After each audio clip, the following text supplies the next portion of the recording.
We have the honor to host Hanif Fazal from the Center for Equity and Inclusion here today as our keynote speaker, along with an amazing group of panelists. We are excited about the overwhelming response to this event. Diversity, equity, and inclusion is an incredibly important topic, as evidenced by this large crowd. At Columbia Bank, we are actively engaged in creating an environment of diversity, equity, and inclusion. We view this process as a living, breathing journey with no finish line. We are inspired by the work many of you here in the room are doing to advance DEI initiatives in your own organizations and in the community. We look forward to learning and partnering with you in these efforts today and as we move forward. I would like to take this time to share a little bit about Columbia Bank's commitment to the community. It all starts with our people. We know our people are connected to the communities where they live and work. The impact our people had in 2017 was incredible. Our people directed over $2.5 million in charitable contributions and sponsorships to nearly 700 organizations last year. Columbia Bank employees donated nearly $250,000 to local nonprofit organizations through employee giving campaigns. Over $300,000 was fundraised through our employees for our nonprofit partners in the local communities we serve. Over 20,000 hours of volunteerism were served to over 500 nonprofit organizations last year. And we know this number will increase in 2018 as we introduced our paid volunteer program, where employees have access to 40 hours of paid volunteer time annually. Columbia Bank also has a proud tradition of serving as the nonprofit banking partner to many nonprofits here in the area. Columbia Bank currently serves over 8,800 nonprofit clients.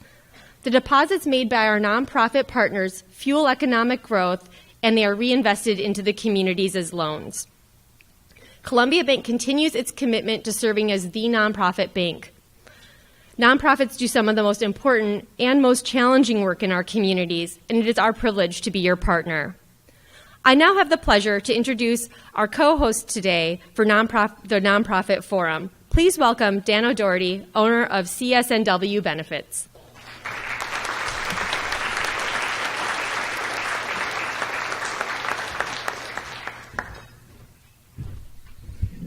Thank you, Phoebe. Thank you for that introduction. So thank you all for being here and taking time out of your busy day. I know how difficult it can be to get here in the morning, especially with all the traffic. So thank you for coming to this important event, and thank you for Columbia Bank for sponsoring it as well. Just a real quick, short, very brief history. CSNW Benefits. So we're an employee benefit shop. We work with small to medium-sized employers here in the Northwest. Our job is to help our clients attract, retain, reward, and protect their employees and their diverse workforce. And we take that very seriously. Several of our staff are here. I'd like to introduce them and ask them to stand real briefly. We've got Riley Anderson over here. Next to him is Jennifer Bugley. Jeff Lucas, I saw him in the room. And John Magrita, and then Jules Abbott in the back. So thank you all for coming. We also invited a number of our, thank you.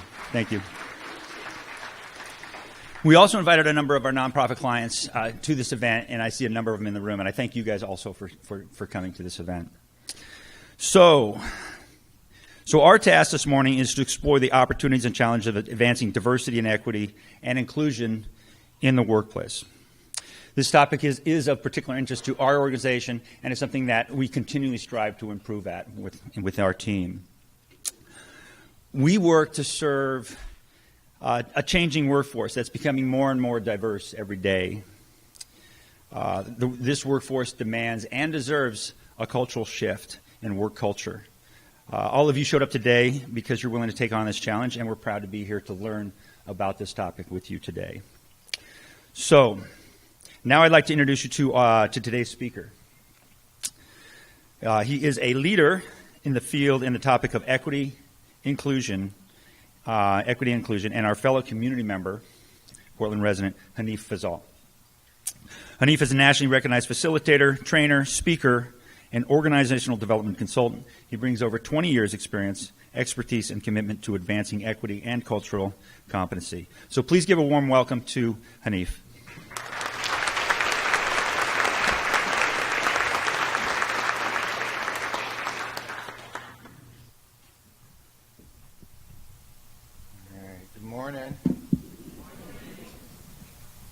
situate myself here. All right.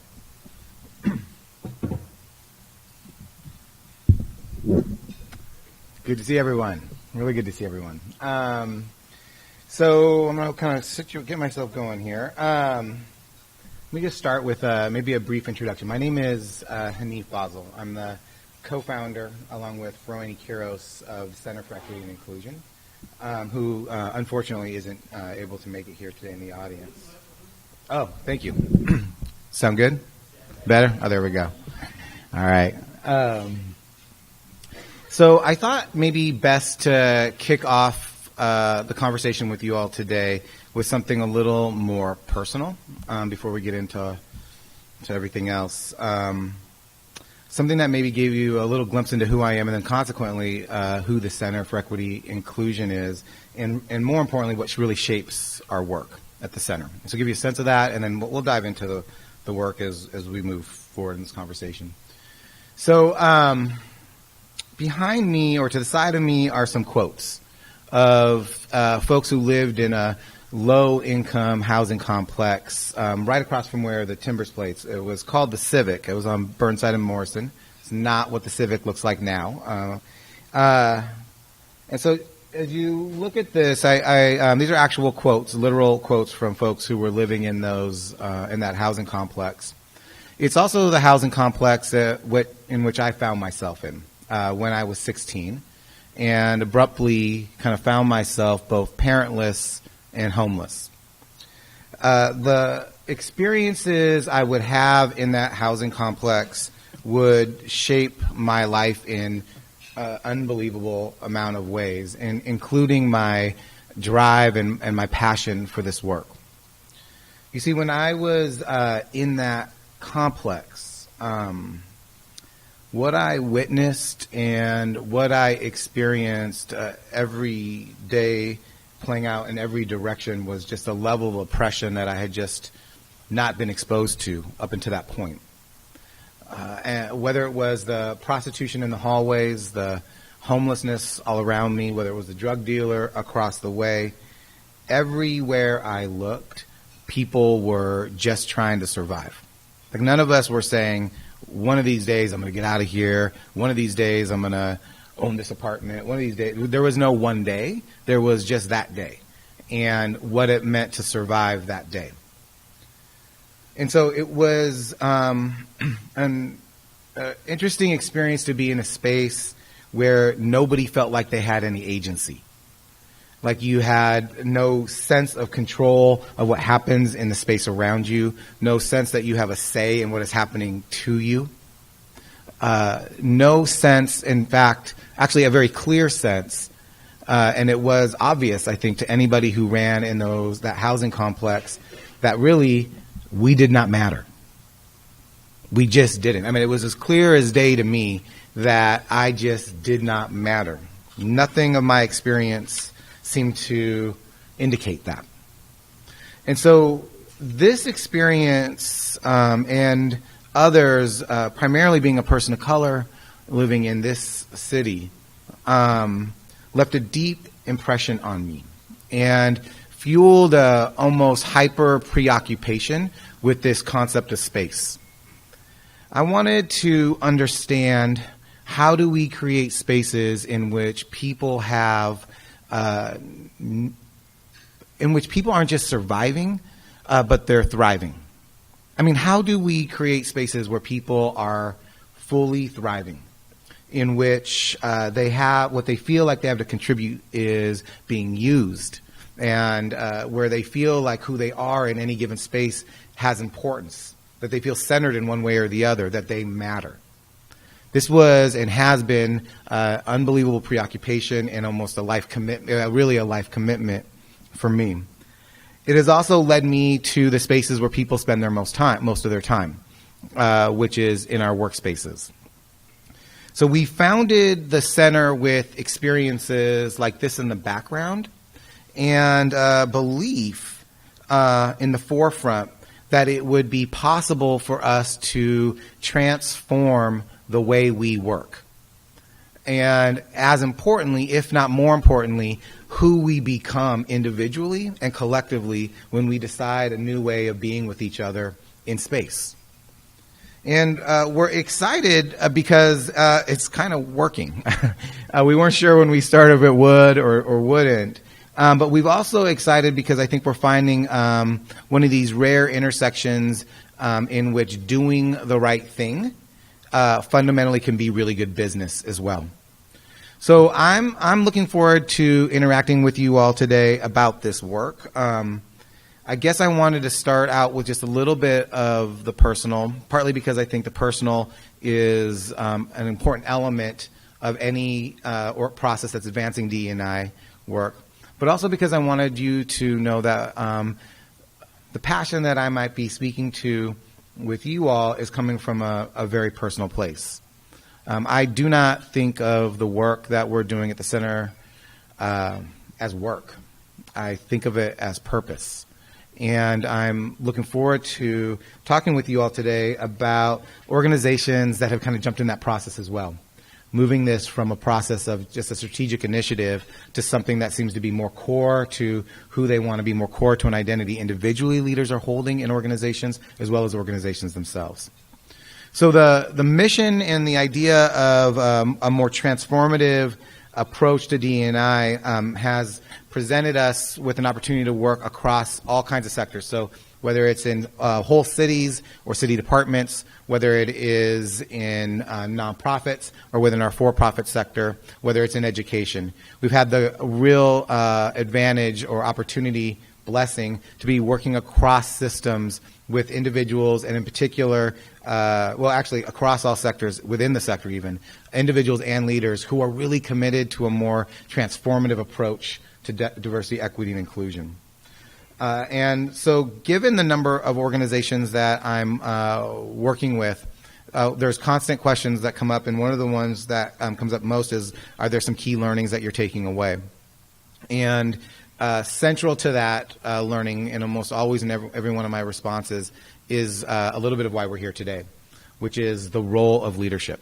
Whether that's at a board level, an executive leadership level, whether that is individually in an organization, people who are kind of our social leaders within organizations, or at any kind of level of the organization, we have come to understand in a very clear way the pivotal role leadership plays in advancing equity, diversity, inclusion. So today I'm looking forward to engaging you in a couple of things, a little bit of the why, a little bit of how we got here around DE&I. Before we go too far in this conversation, I want to make sure that we're all speaking the same language. And so I will do some definitions around diversity, equity, and inclusion. And then I'm hoping to be able to interact with you a little bit about how this actually lives, some core roles that we're seeing emerging that leaders play in advancing this work, right? And give some case studies and how people begin to reflect. I also am speaking for a long time, and so it's not, I don't think, good practice. So what I want to be able to do is maybe have a little more interaction. So know that I won't be speaking to you for 50 straight minutes, and that we'll have some time to interact as well at your tables and then with each other in this process. Sound good? Y'all ready to go? All right, let's see where it takes us. So let's start a little bit of the why, a little bit of what got us here. I was on a panel not too long ago, and someone asked me, what is the origin of DE&I? Now, I thought that was a kind of a peculiar question, and not been asked that one before. But as I kind of reflected back, I actually thought it set a rather good context for diversity, equity, and inclusion. So my response then, and my response now, is when we think about the origin of DE&I, we have to understand that DE&I is a response. DE&I is a response. And when I think about what is a response to and where its origins come from, you can't, and if we're talking about within a U.S. context, we have to recognize that DE&I is a response to the colonization of this land. It is a response to the way in which we have constructed institutions constructed very intentionally to sustain power in the hands of white male property owners. Now, I want to be really clear here. I'm not talking about hyperbole. I'm not talking in hyperbole. I think any correct reading of history makes this really plain. In fact, one of the things that's always been really interesting to me about white supremacy, or the way in which we have constructed our institutions, is that it's been really overt in nature. We haven't really hidden it. Supreme Court decisions, state Supreme Court decisions, individual laws, all that kind of stuff. Yet it's really hidden from most folks for some particular reason. And in unpacking that is always an interesting exploration with the organizations we work with. So I think it's important that we recognize this is where history and why and how we got here is important. That if we have constructed our institutions, literally every institution, in a manner that is exclusive of anybody who is white, male, or a property owner, if that's an initial construction, right? Then there is a challenge we have in this country, which is, and one of the challenges is that we have kind of denied this in our country. So it's not just that we have this foundation that is based in exclusion, this foundation that's based in exploitation, this foundation that is overtly built to underserve certain communities. It's that we have denied this kind of very uncomfortable truth in our country. So that, and not just really denied it, we have rewritten it. So it is not the genocide, the attempted genocide of Native Americans, it's manifest destiny. It's not the massive theft of land from Mexico, it's a treaty. Right? And there is a consequence of a country that decides to rewrite history in the manner that we have. There's a consequence of a country that decides to not address a foundation that it sits on. And the primary consequence of that is that it perpetuates itself. So in other words, it's allowed us to go from slavery to Jim Crow to internments to mass incarceration to our current social political state, in which by the year 2050, the average net wealth of African Americans will be zero. Zero. We're back to zero. Latinos, 20 years later, where we're doing family separations, where wealth gaps are increasing, where education gaps are increasing, where where we're confused by it, by why is this in this place? So there is it's why even in our current state, if we think about the construction of our institutions with a more or less along a racial hierarchy that's placing white at top and non-white underneath, that I can look across this entire group and say, if I look at your C-suites and your organizations, it's going to look just like that, with white at the top and non-white falling underneath in a particular order. If I look at your nonprofit boards, it's going to look just like that. Name the social indicator, name the education indicator. It will fall along those lines. And I think it's important, it's unbelievably important that we catch this, that we're constructed to exclude. That's kind of the status quo for our organization. So when we look at D&I, I think D&I forces us to look at two things, and then we'll actually talk about what this actually means for us. One, oftentimes I hear this all the time, that they feel like diversity, equity, inclusion is a trend. And oftentimes I get like, how long do you think this trend is going to be here? How, all of that kind of stuff. And I don't know if that sometimes I'm talking to some white people are like, how long do I have to play this game, right? Or if it's an actual like, hey, do you think this is going to last? I never quite know, right? But what I want to acknowledge is that D&I is not a trend. D&I has been here since the beginning, since colonization. People have been fighting for inclusion. Since colonization, people have been fighting to have a disparate experience between them and white men of property be equalized one way or the other. To have their experience not just seen and heard, but actually included and integrated from the very beginning of time.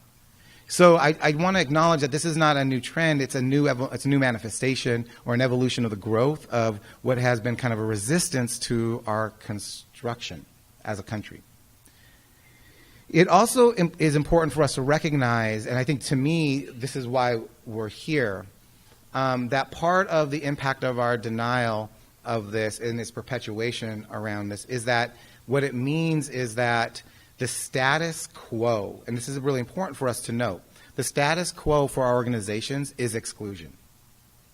Meaning this, we at this point don't have to, in your organizations, don't even have to try at this point. If you just did business as usual, it will happen that there will be disparate experiences playing along those lines. It is how we have been kind of constructed. And it's an important thing for us to really understand. That left to its own device, we will naturally create disparate experiences in our organizations. In fact, I mean, if you think about this, we're here because we fundamentally don't know how to be inclusive in our organizations. I mean, it's why we're here. We're here, we're here, and we don't necessarily even know what inclusion means, right? And so not as a judgment or not as a, you know, you're wrong or bad or we're wrong or bad, any of that kind of stuff, but more of like a state of affairs that this is kind of the ripple effect of the way we've been constructed and the inability of us, of our inability or unwillingness to address it. Is that now we're in a situation where we don't have to try and it just happens. Now we don't really know how to be inclusive, and we've built such complex systems around the exclusion that it takes real work. So what DE&I is coming in and beginning to think through is saying, okay, if the status quo is exclusion, if the status quo is oppression, if I know without having to look that I can ask, how are women experiencing our organizations? And we know it's going to be disparate to men. If I know, if I can just ask, how are people of color experiencing your organizations? And we know it's going to be disparate to people, to white folks. Then D&I is saying that we have to actually be active. It has to actually intervene, right? So we have to force ourselves. We have to actually operationalize a concept around diversity, equity, and inclusion. Right? And I think it's important to kind of get that concept. Now, there's a great business case and all that other kind of stuff for why we might do that one way or the other. But I think at the bottom line is that the recognition that D&I is like an I almost view it at times as like an intervention or rewiring or an attempt for organizations to build a new foundation that they're sitting on, a new identity that they're sitting on. And so when we think about equity, diversity, and inclusion. You know, let's dive in here because I'm using this language and I want to make sure that we're all on the same exact page about diversity, equity, and inclusion before we go any further. Okay, and then we'll dive into a little bit of what does this actually mean in real life, right? Like in my own organizations, in my role as a board member, or in my role as a leader. So really quickly, just at your tables, could you? There's three terms here: diversity, equity, and inclusion. Just turn to someone and two questions. The difference between diversity and inclusion is what? The difference between equity and equality is what? Okay, so really quickly, turn to a partner. If you don't know, just do your best thinking around it. Go for it. Right, that there's always going to be a kind of veering off from the vision. So equity is the active practice of trying to That's I love the example where there's like heads and there's the top person and they're all giving Oh, yeah.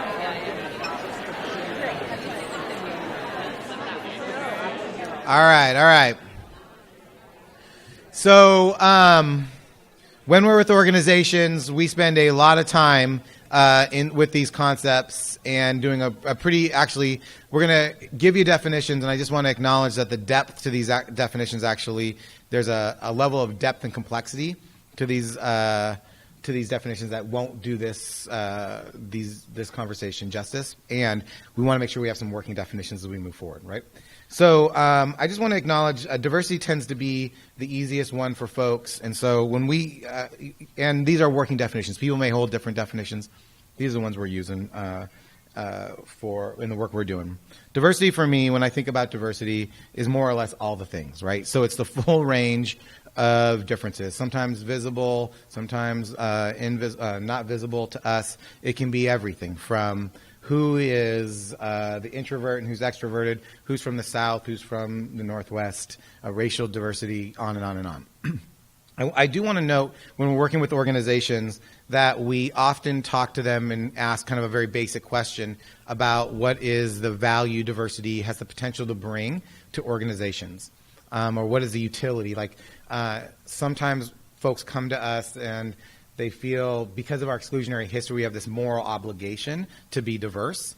And while I do think we have a moral obligation to be diverse, I also want to acknowledge that diversity actually has utility, right? It actually brings something to a system, or has the potential to bring something to the system. And so whether it is innovation, or whether it is new ways of problem solving, whether it is building bridges into communities that we would not have been able to bridge before, whether it is being able to understand a concept, or be able to see something in a way we haven't seen before, and what that allows us to do. Diversity brings all kinds of stuff to a system, and there's study after study after study about the impact of diverse teams and all that kind of stuff. And I just want to acknowledge that we know the value that diversity can bring to our system, and yet we have organized ourselves in a really homogenous way. And so I just want to keep that in the background, because I think it's a constant question for us to ask, like, why? If we know the value diversity brings to a system, we actually know it enhances it, why do we organize ourselves in such a homogenous type way? And so just as a background, I also want to note that oftentimes people come and say, hey, can you help us become more diverse? Right? Can you diversify our board or whatever? And we say no. We're oftentimes saying, hey, look, I'll give you some free advice. That's worth a lot of money. Don't worry about diversity. I would start spending some time on inclusion first. Because if you don't have an inclusive environment where you're actually including that diversity you want to bring, then all you're going to do is create a more diverse group of frustrated people in your organizations, right? So let's not worry about that right now, right? So when we think about inclusion, diversity in of itself has the potential to bring all of those things. Inclusion, there's a couple pieces. We'll touch on this right now. We'll go deeper a little bit later.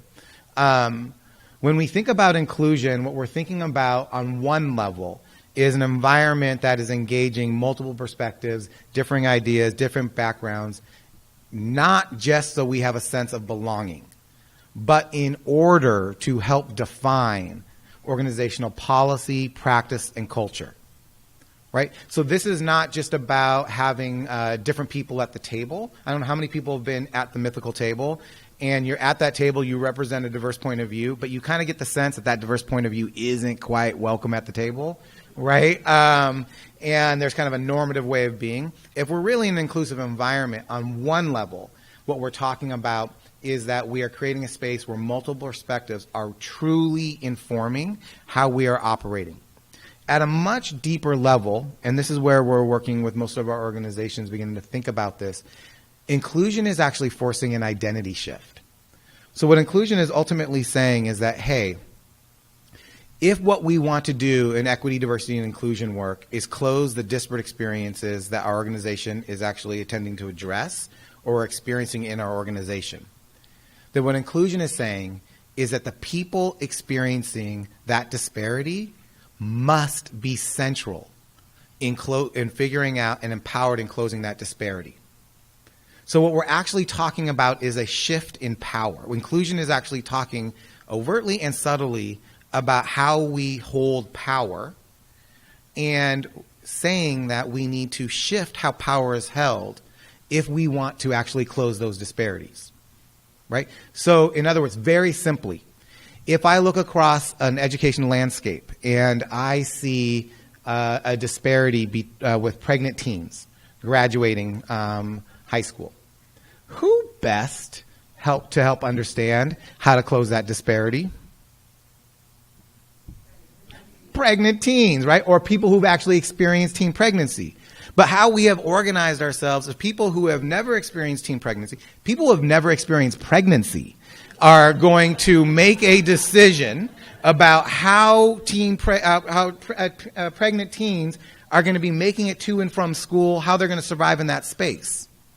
We have white nonprofits who've never had people of color over for dinner, making decisions about how those communities and how those communities are going to thrive, what those communities need, and how they need to be resourced, without any actual connection or relationship to that. And those nonprofits, us nonprofits, are resourced to do that. Right? So inclusion is saying we can't do that anymore. That if what we want to be able to do is close a disparity, then we're going to actually have to believe that the people in those communities know what's best for them, and we've got to resource and position them to close those disparities. Right? And equity, ultimately, then, when we think about equity, I just want to name it. It's a shift in thinking for when I'm working with a CEO, for them to be able to ask, like, who's not at the table here who needs to be at the table? And am I actually willing to incorporate new thinking into our decision making? Am I willing to almost even at times restructure how we're making decisions? There's new ways of thinking because we're not traditionally used to holding power that way. And go back to our initial construction, right? That we are constructed in such an exclusionary way, like beginning to think about how to position non-dominant communities in a place of power, in a place of agency, is just new ways of thinking. We're not constructed that way. So it's taking organizations time to figure out how do we rewire ourselves to do that. Which then, of course, brings us to equity and equality. And I just want to note that these two oftentimes get confused. And just for quick sake, what we want to note is that when we think about equality, what we note is that equality values equal inputs. It says that everybody gets the same, right? And it also makes a very pivotal assumption that we all start from the same place. Now, it's synonymous with fair, and I think about this. I have a daughter. Her name's Amina, and we were at the table. Her cousin, her sister Kaya was there, and I gave Kaya something that Amina already had, right? And as soon as I gave it to Kaya, her sister, what did Amina say? That's not fair, right? And I was like, actually, no, we ain't doing this. This is actually fair, right? Like, we're rewiring. We're going to read. So we have this we take this idea that we hold as children about that if someone gets something, then I got to get something, and that's what's fair. This idea of equality, and we take it into our adulthood. And equity is actually trying to rethink what fairness actually is. Right? Equity, if equality is focused on equal inputs, equity is focused on equal outcomes. And recognizing that we need different things to get to that same place. Right? So equity is always invested in and looking for where is the disparity? Where is the disparity, and what do people need, or what do individuals need, or what does a system need in order to close that disparity? And recognizing that what one group may need may not be what another group needs if we want to get to that same spot. So I was working with one group, and someone said one time, okay, so let me get this straight. Equity means we have to be unequal to get equal. I was like, yeah, that's one way of thinking about it. That's actually a really good definition of it, right? So anytime we are removing obstacles, anytime we're removing barriers, we're resourcing anything to kind of close a disparate experience, we've got equity work in play. Right? And all inclusion is saying is that, hey, we have to be the one deciding where those resources go, how those communities are experiencing disparity, that we need to be central in how we're operating equitably.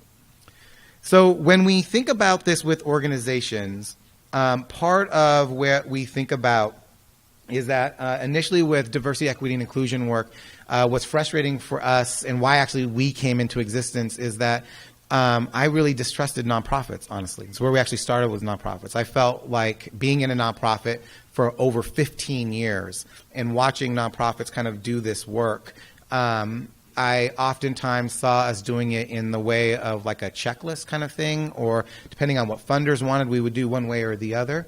And what we're recognizing around D&I work is that this work, when we're doing it well, is much more transformative than that. It's about ultimately core identity of an organization, right? So in other words, if we can be courageous enough in this room, if we can be undefended enough in this room to be able to say, okay, we sit on this really exclusionary foundation, and to some degree, actually a great degree, that's actually the identity of this country. If we can get ourselves to that space where we're undefended enough, then we can say, okay, if not this, then what? What would that new identity be? What would that new foundation be that if we could sit in it would transform who and how we are operating? So in other words, with Amina, before I had Amina, I operated in the world one very particular way. Like I don't even know what day it is because Amina has been up. I don't know how many days keeping me. I slept one particular way when before I had Amina. Where I lived, what I ate was one particular thing. Things I used to have the privilege of not noticing. Like when I'm at a movie with Amina and I'm watching the movie and I'm like, hey, wait a minute. Like, why aren't the women talking to each other in this movie? Or actually, where are the women? And actually, by the way, where are the women of color in this movie? And things that I used to have the privilege of not even having to notice. Now, all of a sudden, I'm noticing in all kinds of depth, right? Where we live, what we eat, name it. One of the things that I didn't understand when we had Amina was that I knew I was going to be a father. And I don't know if this makes sense to parents in the room, but it wasn't until Amina was sitting in my hand, I was holding Amina for the very first time, that I was like, oh, wait a minute, I'm a father. And it was the identity of a father that I wasn't prepared for. And that identity, given my experience growing up with my own father, was so salient to me. I wanted to be a father so bad that it shaped literally everything I do. And in subtle ways, and then in sometimes more important, overt ways. And so when we think about DE&I work, we're thinking about how do we integrate an identity around, how do we infuse equity, diversity, inclusion into our identity to such a degree that it literally impacts every single thing we do. And given that we don't have that foundation, what we're understanding about what it really means to advance DE&I is that it means it's going to require a whole shift in how we operate as an organization. That's going to be an actual capacity building endeavor. We're going to have to build the capacity to actually live an identity around equity, diversity, inclusion, meaning that there's going to be a culture shift that we need to address. We need to be able to norm new language and framework, cultivate a real value around this conversation that wasn't there before. We're going to have to create space for individuals' hearts and minds to shift and change, right? And so that there's places for people to check in and ask the questions they need to ask. And ultimately, if we're just in conversations about this and individuals are just shifting their hearts and minds, it's a big miss. We've got to figure out a way to be able to operationalize this conversation so that it's actually living in the policies and practices every single day of the way we operate as organizations. So as we before we get to the panel, we have a few more minutes where I want to be able to talk very clearly about then why you're here and what is the role of leaders and of boards in this endeavor.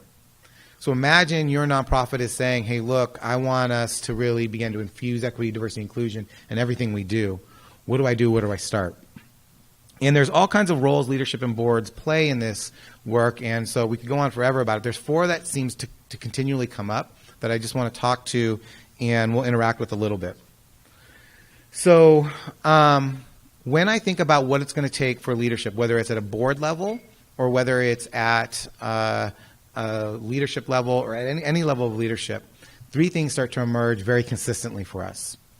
What is our ability to really champion, as a role, literally champion equity, diversity, inclusion? In other words, and we'll talk about this in a second, do I feel comfortable speaking to this across all kinds of different sectors? Do I understand how this is playing out if I was to ask you right now in your organization, can you define equity, diversity, and inclusion for you and your organization? Do you know how it's living in your organization? Do you know why we got there? When people are stuck in the conversation, do you feel comfortable engaging them in one way or the other, right? Do we have the ability to actually talk do we value and hold with passion this idea of equity, diversity, inclusion?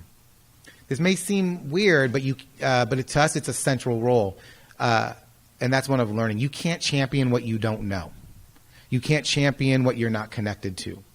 And the issues of equity, diversity, inclusion are so complex that it takes constant nurturing of an understanding of what and how this lives. What I know about equity, diversity, and inclusion, I do this every single day for a living, and I fundamentally am talking about equity, diversity, and inclusion differently than I was even 3 months ago. So that we are continually positioning ourselves as learners in an actual role of a board. It's an actual role of leaders to actually organize space and time to do that. And we're not just talking about and learning about equity and inclusion. There's a way in which, given the complexity and given the construction of our organizations, that we have to be really strategic about advancing this work. Not that equity, diversity, inclusion is a strategic initiative. We're talking about equity, diversity, inclusion as a transformative process. And it does require us to be strategic in how we go about advancing this work. And then finally, accountability. That we are seeing this time and time again, leaders struggling with what it actually means, board members, what's my role in holding the organization accountable. So I want to walk you through this and have you interact a little bit with this, and I'll give you a sense of some of the language that comes from me, from us all the time at a board level or leadership level. CEO told me one time, if I told you how my colleagues responded to when I tell them what we're doing around DE&I, you would be shocked. Honestly, I'm shocked. I just shake my head. I asked a number of fellow board members to participate with me on my board's equity committee. There was little interest in participating.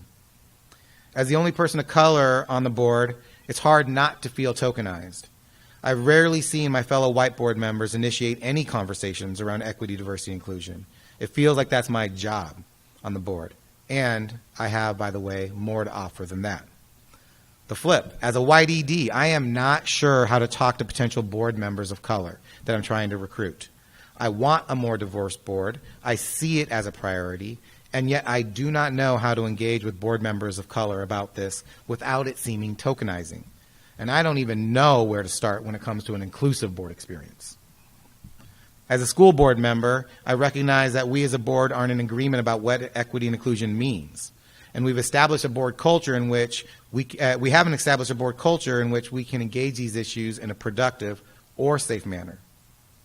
We've had a few donors who were troubled by the way we centered DE&I at our annual event. One was so troubled that he set up some time with me and my board president to discuss his ongoing relationship with our organization, and on and on and on and on, right? So really quickly, before we go to this, we're going to ask you to turn to your partner and say, okay, where and how does this resonate with you as a champion for equity and inclusion at a board level, right? Where and how does that resonate or does not resonate with you? And when you think about this, how core of a value is this to you personally as a board member? How much of a core value is it to you as a board? Like core value, like a lived value, not like a stated on a wall, but like we feel it, experience it, right? Do we have a clear definition of what equity, diversity, and inclusion mean? Can I speak to how we get here, what we're trying to address? Do I know what the disparities are and how we're going about trying to address them? Can I speak to how equity inclusion is living in our organizations?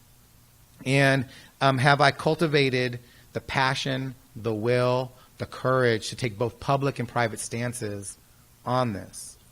Can I cultivate a connection or a value of DE&I with my peers or stakeholders? Would you feel comfortable in that conversation with that donor? Do I know what the line is between keeping them on board or letting them go, right? So with your partners really quickly, when you think about just your role as a champion for equity, right, as a leader or as a board member, what comes up for you? Does this resonate, not resonate? Where are you getting stuck? Where's your board getting stuck, right, or your leadership getting stuck? Go for it.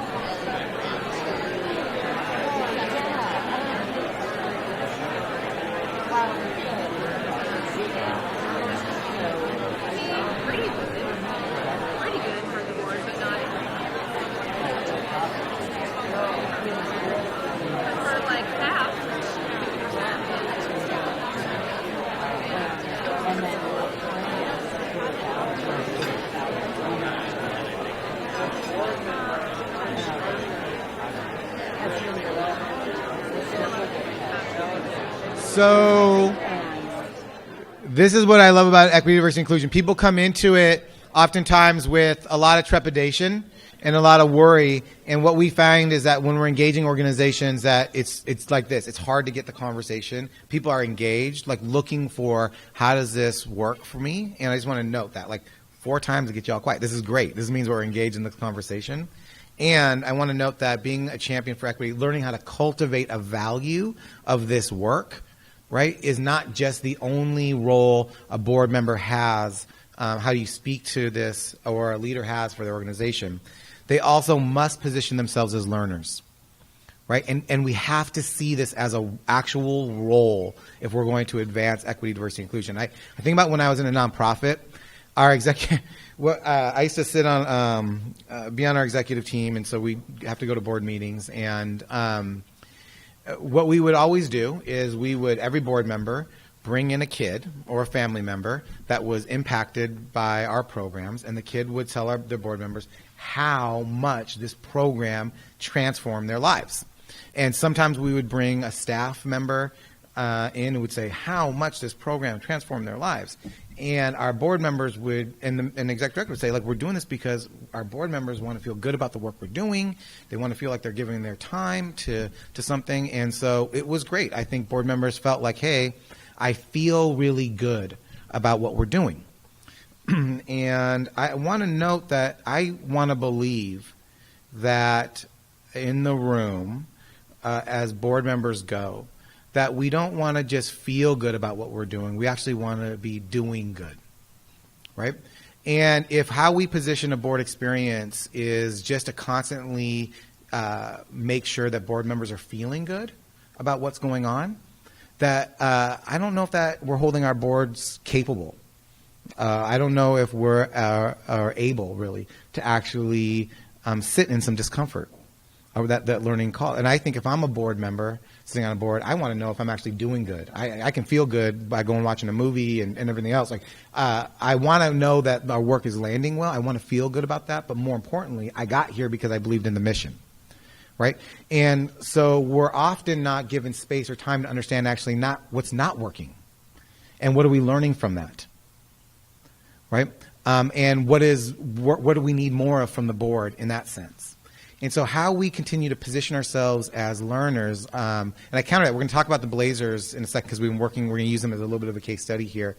We're in our second year with the Blazers, and one of the things their executive leadership team said is, like, they've shifted their executive leadership meetings, and every executive leadership meeting there's on the agenda item, how is D&I issues surfacing in our organization this month or this week? Literally every single meeting. And so they're talking about the ways, and not all the ways that it's happening in really great ways, but where is our learning happening? So how you reorganize your time, how you prioritize time to situate and organize learning around this. If we don't know what equity, diversity, and inclusion means as a board, we need to actually create time to actually talk about that and come to a definition around that. If we don't know how to speak to donors about this, we need to cultivate space and time to actually talk about how to actually do that. Right? And that's actual learning time. We actually feel it's actually productive time, and we've got to reorient that as productive time. 2 other roles, and then we'll wrap here. And one is that equity, diversity, inclusion requires us to be strategic thinkers and to think in a more equitable way. If we had more time with you and we walk with organizations through, we would talk about the ways in which we apply an equity lens. And what I want to say about an equity lens is oftentimes an equity lens is thought of as a set of questions that you ask when you're making a decision. And what we're constantly reminding organizations about is that an equity lens, a good equity lens, is not about a set of questions you ask. It's about a process that reorganizes how you make decisions and how power is held.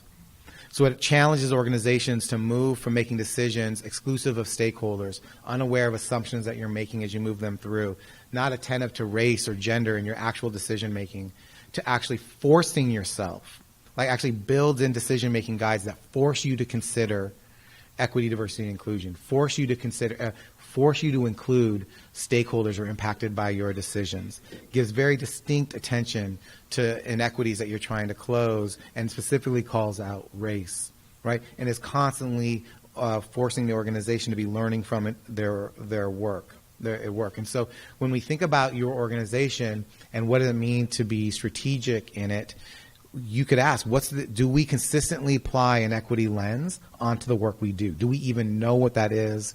Do we have it just sits in a file cabinet somewhere? Do you hear this? Oh, let's bring out the equity lens to make this decision.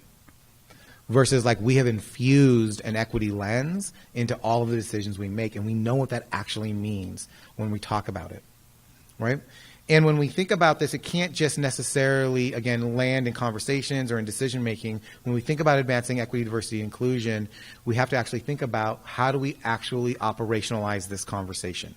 So again, what I get worried about with organizations is that when we do this work very culturally, we pass it down orally to each other. It's kind of culturally the way we hold it. What tends to happen is when the cultural leaders of that organization leave, so does DE&I with that to a differing degree. So part of our work with an organization is not just to think through how do we norm language and value, but how are we really strategic about how we go about this. This is just a high level snapshot from the Rose Quarter, the Blazers equity plan. And what you would note here, Octavia's here, who will put this together, is that literally, if you clicked on anyone on the right tab, there would literally be an executive leader, a leader accountable for each of these kinds of tabs. Underneath each of these tabs is a whole host of goals and milestones connected to this. So there's an actual plan to operationalize this in every aspect of an organization, right? Now think about that as a board member, like what's the plan? And as a board member, you have what, 2 times, every other month, you have 2 hours. Like there's a way in which you need information and you need to be given information about where your organization is on this journey and what's needed from you in order to kind of support that, right? One of that is you can't support what you don't know how we're operationalizing it, right? So as a leader, as a leadership team, how are we operationalizing our efforts? Where is there a real plan to advance this? Not just provide diversity trainings, but really build this into policy and practice of an organization. And that leads us to accountability. And when you think about this, accountability with leaders ranges for the whole gamut. From do I feel comfortable holding people accountable to at a board level, does the board see its role as see accountability as its fundamental role around DE&I, or do they see that as part of the executive director's job? We're going to propose that it's going to be both. It needs to be both. Have we been overt about what we want and how a board is supposed to hold the organization accountable to this work? And is the board given what is needed in order to be able to do that? Right? Are there accountability processes in place when we have key staff members who just aren't valuing this conversation? And what does it mean to build in accountability into our systems, whether it's in our performance evaluations or whether it's in training for a supervisor on how to have these conversations for employees who are stuck, right? All along the way, are we holding people accountable? At a board level, we stick with the Blazers. They are now putting out a quarterly report, and it looks something like this, where they have D&I goals across their sector, again, accountability, and they're literally showing where progress is in relationship to this. You could pick on any one of these, and Octavia could say, here are the rest of the goals, here's all the strategies. But at a high level, imagine if you were a board member and you could look and say, here are the 4 things, the 5 things that we're up to as an organization, and I want to know where we are in progress around this. Right? And I'm not going to come, like we're not where we need to be, not like it's bad, we're wrong, but what are we learning from this? How do we advance this work, and what's it telling from us? So when we think about accountability, what are the structures and systems in play that allow us to hold each other accountable to this work, allow us to measure whether we're making the difference we want to make or not? And that ends up being part of what we would see as a core role, and where this conversation moves from just conversations to actually transforming the way we operate.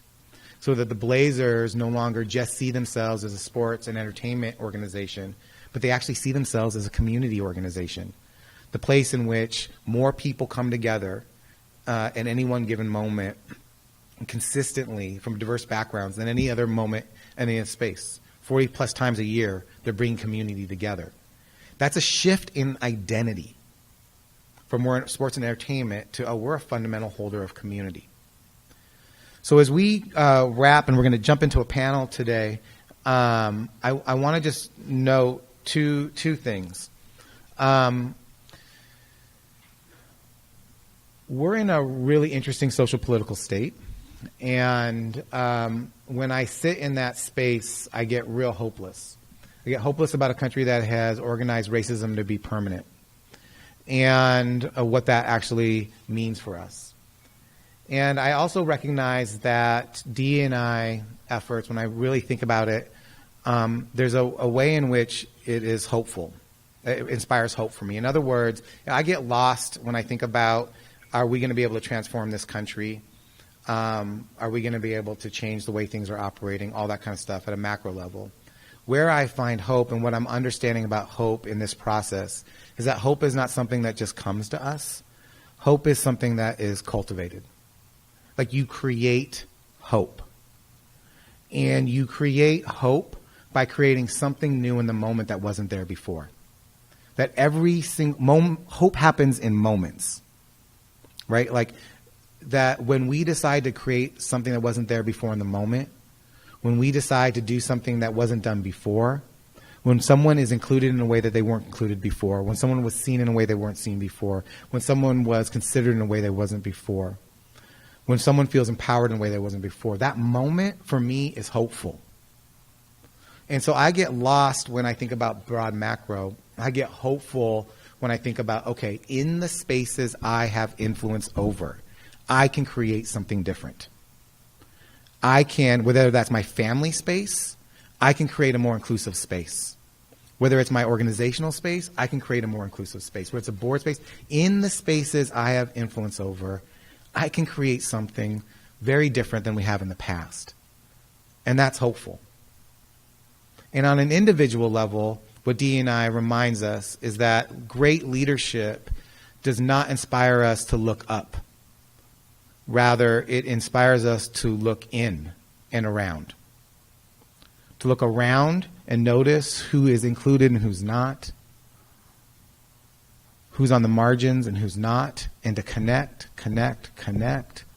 to build relationship, to build proximity to the very things that have been excluded for a very long time. And then to call in to the qualities that we have inside that if we can bring out, to believe that we could be enough to help address some of that we see around us. And I just think that's what DE&I brings to this space when we're really sitting in a more transformative way. So I appreciate you all allowing me to kick it off here with this conversation with you. I'm excited about the panel we're going to bring up to jump into the conversation. We're going to have questions on at your table. So some questions are already starting to come up for you. Go ahead and write them. We're going to give them to the panel. And we've got questions for the panel as well. But for right now, we'll give you a second to write questions. We're going to introduce the panel, and thank you very much. Appreciate the morning.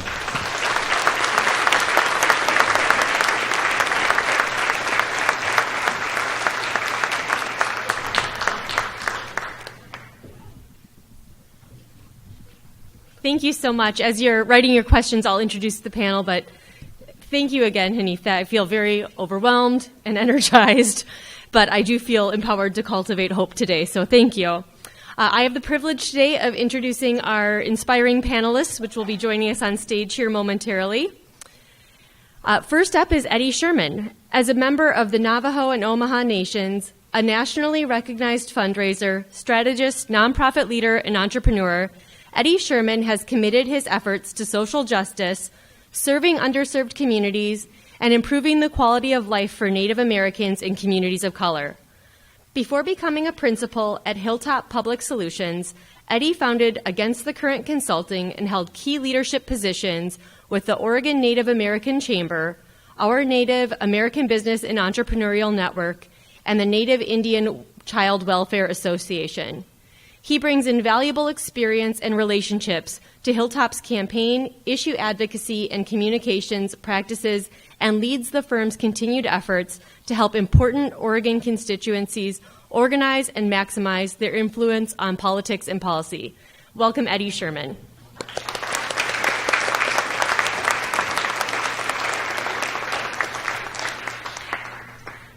Emily Gilliland has extensive experience in building and managing strong, high-impact organizations at the local, state, and national levels.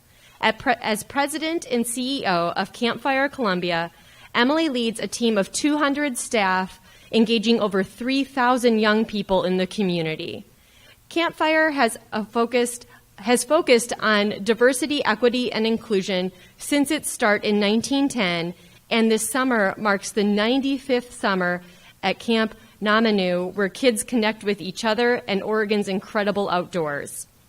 Her experience also includes lead content development for the first launch of freedomcorps.gov, the White House's landmark volunteerism website, creating Portland State University's first certificate in service learning, as well as serving as the executive director of Oregon Campus Compact, then Hands-On Network, a network of over 250 volunteer centers across 13 countries.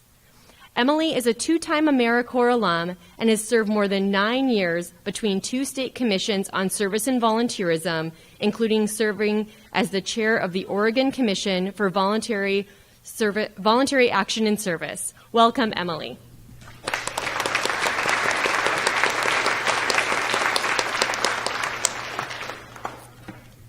Afani Bell is the executive producer at Open Signal Labs, a new content studio and social impact incubator that gathers professional creatives, Open Signal producers, and community members to tell stories of social and cultural relevance.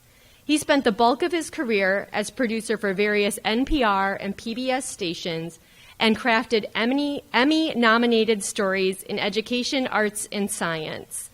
Before joining Open Signal and after launching Brushfire Creative Partners, a creative agency rooted in cultural and social sustainability, he served as the director of editorial video content for Narratively, a nonfiction storytelling platform based in New York City. Welcome, Afani.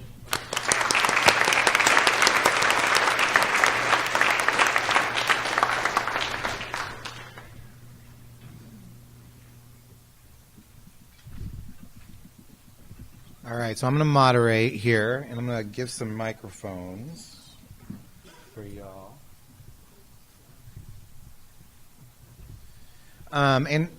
Just real quick, if people have written questions, where are they putting them? I just didn't.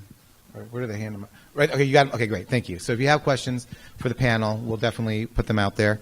Why don't we do this? Here we go. Maybe just a little bit of an introduction of yourselves. A little bit. One of the things I've noticed with folks who are really leading this charge is that it's personal for them. There's a kind of a personal why around this work for them. So either what's kind of coming up for you as you kind of think about this morning, or kind of your own why around this, but giving a sense of who you are, a little bit of why you're here. Good morning, everyone. My name is Eddie Sherman.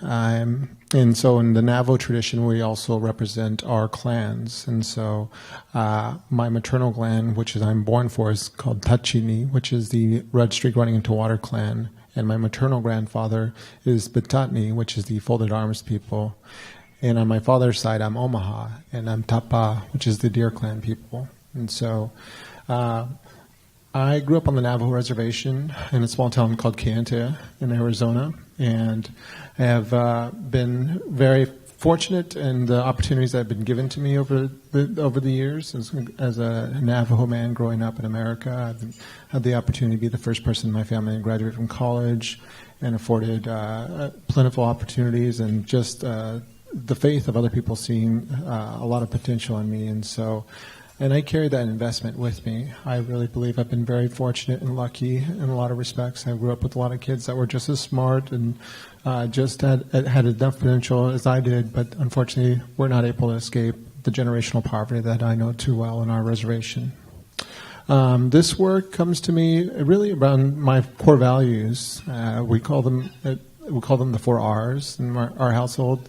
The responsibility we have to our community, to our family, and the responsibility as human beings. We also have relationships, our relationships with our community, our relationships to our environment, our relationships to the earth.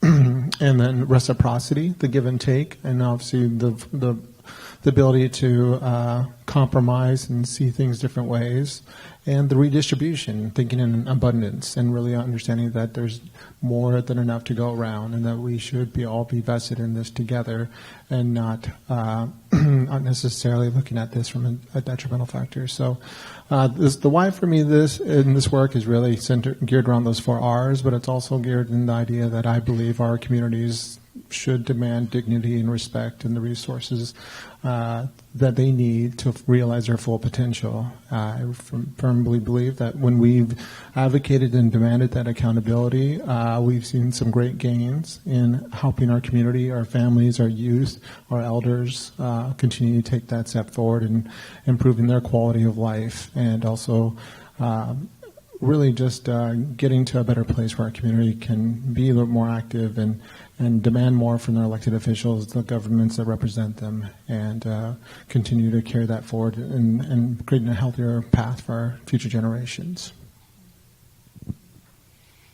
My name is Emily Gilliland, and I grew up in a bucolic small town in the middle of the country. And I have also lived in Baltimore, Maryland, and in Portland, Oregon. Growing up in a small town, I think one of the gifts of that sort of lifestyle is getting to know everyone in that community. I went to school with the same group of kids from kindergarten through high school. Many of us went to the same college. Moving then to Maryland was quite a culture shock to be in a very big city. But I took that mindset of the importance of relationship and deep relationship over time with me. And that has afforded me such perspective and hopefulness and a sense of possibility for this world. In my previous job working globally, could take that mindset globally and, again, learn from other folks about their lives. And adding that all up, I think that part of this work around diversity, equity, and inclusion is that power that that can come from us all living our best lives, bringing all of our identities to the table, sharing that boldly and generously, just brings such opportunity. And so I had written down in my notes for today this idea of moving from surviving to thriving, which is where Hanif started. And I think that's the power of this work. It's moving from surviving to thriving. There is such abundance, so many resources, and so many problems. Today's social political environment brings that disparity and potentially a lack of hope, I think, to many of us. And so coming up from a small town to larger communities and even thinking globally through travels and work, I'm excited to be in a role now where I can think about that in this community. And when we really have inclusion within organizations and companies, we can strengthen our communities and tackle these vexing problems that we see. Good morning. I think it's still morning. My name is Ifan Ubel, and I'm the executive producer at Open Signal Labs. And what that means is that I'm in the business of telling stories or helping to facilitate the telling of stories. I've been a storyteller all my life. Since I was a child, I grew up here in Portland. I developed my own story about what it means to grow up here, what it means to live in this environment. And I've traveled all over the world. I've seen and heard and experienced other people's stories. And stories are an incredibly important element of the work that we're all, I assume, hoping to do in our everyday lives. And I think Hanif, earlier, I was very excited. He actually stole a few of my sort of catchphrases. Well, I wouldn't say catchphrases, but I always sort of start these conversations with saying that we are all living now in very interesting times. And I say interesting because there is a tremendous amount of opportunity to have an impact on what happens to all of us in the immediate future. And I think that's very exciting for me from a storytelling point of view. But he also started to talk about power and history. And those two things are incredibly important in these conversations, and I'm very happy that that's sort of the tone and tenor that this conversation has taken thus far. And all that revolves around storytelling. And I think we'll get into this a little bit later, but I think that the way that power in storytelling has manifested itself today in the history of telling stories is that our storytelling has become rancid in a lot of ways. And I think we're seeing that in the dissolution and destruction of our storytelling properties that have dominated American culture for such a long time. I think when power is, well, first of all, power is intended to move freely through communities, organizations, structures, and systems. But what we've done as a culture is we have restrained it in places to the point where it becomes stagnant and poisonous. And what we are seeing now today in our storytelling environment are the results of that rancid, poisonous atmosphere. We're seeing the play out in our news cycle, the countless stories of powerful men taking advantage of their power and what the results of that are. And so my goal in working with with Open Signal here in Portland is specifically designed to address that. And I'm not saying that I have any solutions to that, but my work with this organization is directly responsive to this environment. And the way that power functions in this particular milieu of entertainment and storytelling is only one example. But I think that I don't want to take too much time talking about it now, and hopefully this will come out in other questions. But that same dynamic has happened in two other examples that I can think of. But one of the most important ones is that when we look at the dominant structures of our democracy, the same thing is playing out today. And it all revolves around how and who tell stories. What, how, and who is telling those stories. So, in a nutshell, that's sort of the work that I'm doing. Well, actually, can we can I follow up on this? Okay. I guess we're on the panel. That's what we're supposed to do, right? Because there's a question from the audience that actually sits with this. So the question is, how do we increase conversations? And when I hear conversations, I'm almost hearing it as stories, right? So we put them almost in the same breath. Surrounding equity and inclusion when there's a trained etiquette to not discuss difference. Right? So when you think about stories and how we're telling stories and who stories get told, I think part of what I'm hearing is that there are some stories that aren't supposed to be surfaced, or there's not space to surface them, or we're not supposed to talk about certain stories or certain people's stories. What do you think your response to that would be? What? I think that, and this may not be the exact answer to that question, but I think the way power functions is that it's like water. Like water is incredibly powerful. Water in rivers, water in oceans. Over time, no matter what, like I remember being a kid at the beach, and kids for some reason, I don't know why they try to do this, but they build these structures, and they expect that if they build these structures like right next to the surf, that somehow they're going to withstand the power of water. And I used to dig huge trenches, and my brother and I used to build castles, and then you think, all right, this is going to stop this vast ocean. And we're 8, 9 years old, but that's our goal. We spend all day doing that. But eventually, obviously, in this case, the water is going to subsume these structures. And I think through some means, and you can do the same thing with the Hoover Dam or the Grand Canyon. Water eventually gets its way. It's just going to happen eventually over geological time or whatever. And so what I saw happen with stories, particularly the stories of black men in America, I think those stories that weren't really being told or weren't being told accurately began to creep out. And they began to creep out through technology. right? So in 2014, when we started to see black men being killed by the hands of police, literally seeing them on cell phones, it didn't tell a news story. Nothing about that was new, but we were able to see it. And so that is a function of power, in a way. And it comes in ways that you don't expect. Like when the water sort of wears away a dam slowly, it comes from places you don't expect. Like some engineers might know, but if a dam is left on its own without maintenance, eventually it's going to fall over. And that's water functioning as power within a system, eventually eroding the structures that we try to use to contain it. And so when we look at how those stories were being told, it came from a place that I least expected it. And when that happened, it said to me that there's something that I needed to do.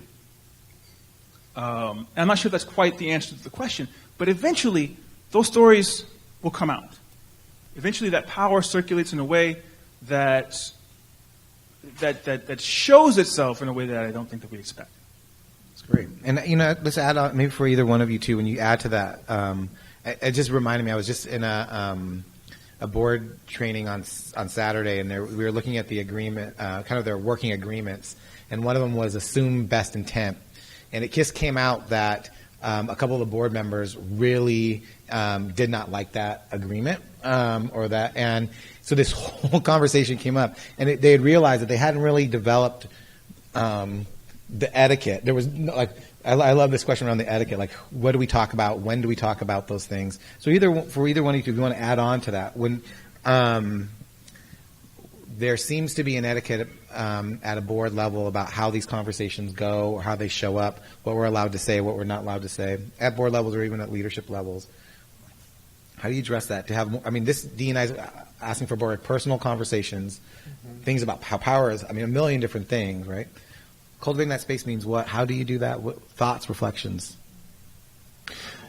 So I come to this conversation today really from a board perspective, and having been very fortunate to serve on a few different boards, but I would probably say the most challenging experience I've had was being in that space where there was an unspoken etiquette or unspoken sort of code around we don't talk about those things, or those, how do we know we're not doing that? And there was, and it was good 3.5 years where I was being very respectful, cultural values, I'm a very soft-spoken person to begin with, but I was just continually checking them and reminding them, we should have a conversation around that, or how do we look at this in this lens, and why don't we have these other folks at the table so they can share their experiences, and I shouldn't be the only person of color in a diversity workshop talking about the communities that we want to reach out to, and just continually reminding them and being in a very uncomfortable space, and really trying to combat the tokenism that I think was just inherent of me being there. And so,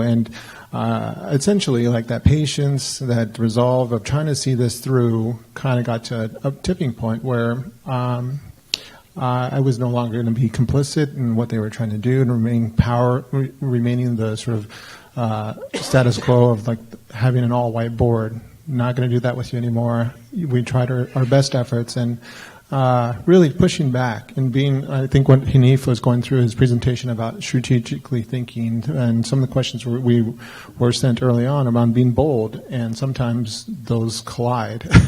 And you need to be bold, and you need to really figure out from a multitude of different perspectives of how do we push this conversation over the edge, because no one seems to be wanting to have it. People keep dodging the idea that there are not enough diverse perspectives in this conversation to begin with, and how do you create that space? And it really comes back down to the idea of that inclusionary philosophy, the value, the attitude. And so, for me, it was really personal. It was really hard to be in that space, and to be in that space for so long, and trying to push every angle that I thought without making people feel uncomfortable. And it got to that point where you just need to sit down and make people feel uncomfortable and start calling them on what you see wrong with that conversation, that dynamic, and the power structures that exist.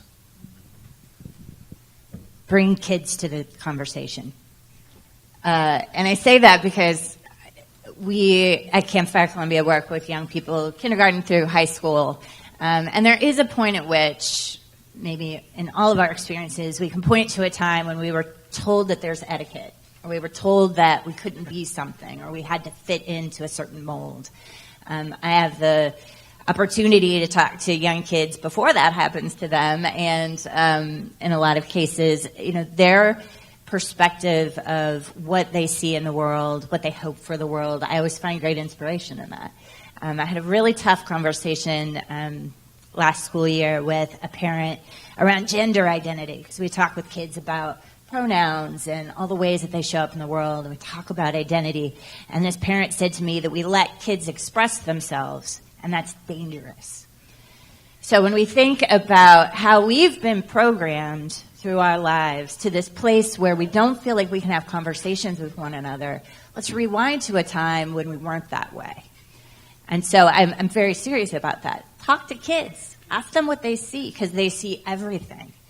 High schoolers are facing friends or themselves challenged with identity and confidence, and they're thinking about self-harm and worse. Kids are very tuned into what's happening in the world, and so I think we can learn a lot from them. I would also say that we've got to have the conversations. Part of that, I think, is building from a foundation of trust and deep relationship with one another. So if you're at a board level and you're just showing up for the snacks and you go through the consent agenda and you say yay or nay or wherever you are in that, and you're not offering yourself and your questions and your authentic participation and meeting one another and finding out what motivates the folks who are sitting next to you or sitting across from you, like that's where to start, because those conversations come easier when you're coming from a place of trust. And so as we face conversations, I was just with our management team in the organization earlier this week and talking about one team in particular at Campfire who doesn't feel like they can push back. And so we have to, as an organization, address why that is. And part of that is how they're coming to the table and all of the ways that they've been pushed down, pushed back, tried to fit in or assimilate into a culture that they don't identify with. They've been told that they're not enough. And so that takes time. That's not going to just be, hey, let's talk about diversity, equity, and inclusion. Everybody's going to be like, yay. Because folks have been struggling with that, especially if you're a person of color for, your entire life. So talk to kids, be patient, and get deeper into relationships, because from that trust we can have bolder conversations about what needs to happen. And it needs to happen now. Actually, 2 times the word bold was mentioned in answers. And so just for all 3 of you, reflections on being bold in this space means what? And how do you balance being bold and being strategic? Is there a balance around this that needs to be kind of struck? And is there something that kind of you use to think through, like, when am I not being strategic, I'm just kind of prioritizing comfort here, and I'm just being really incremental? Or when is it like, no, we need to be incremental in this moment? And when do I just need to be bold? Right? And so bold in this space means what? All of that, how does that play out for you all versus strategic? And when you think about advancing this work.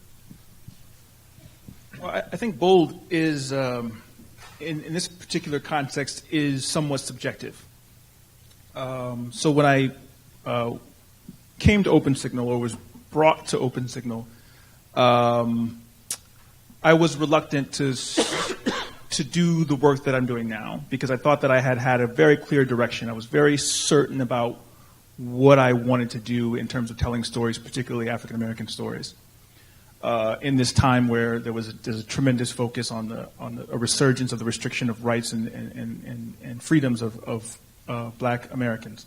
That was what I wanted to do, and I wanted to sort of tell stories. I wanted to stop working with any other particular set of stories.